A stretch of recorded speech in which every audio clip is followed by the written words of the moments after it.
ప్రతిసారి మాలేసే ముందు ఏంటి నాకే నరకం. ట్రైలర్లు సినిమాలో ప్రతిసారి మాలేసుకునే ముందు అనే డైలాగ్ వచ్చింది.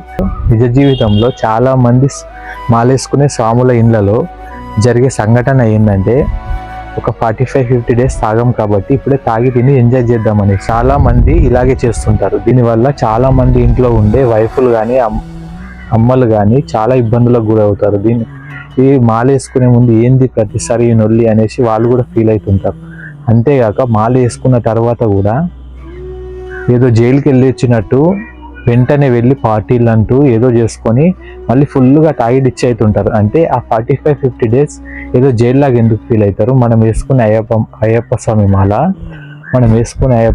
మాల మనం భక్తితోనే వేసుకుంటున్నాం. కానీ ఈ 45-50 డేస్ తినమనేసి ఇలా తినడం కరెక్ట్ కాదు. ఇంటి వాళ్ళని కూడా ఇబ్బంది పెట్టడం ఇది కరెక్ట్ కాదని నా ఒపీనియన్. ఇది కూడా అయ్యప్ప స్వామి మాల వేసుకొని హ్యాపీగా ఉండండి. ఇంటి వాళ్ళని కూడా ఇబ్బంది పెట్టకండి. స్వామి శరణం, అయ్యప్ప శరణం.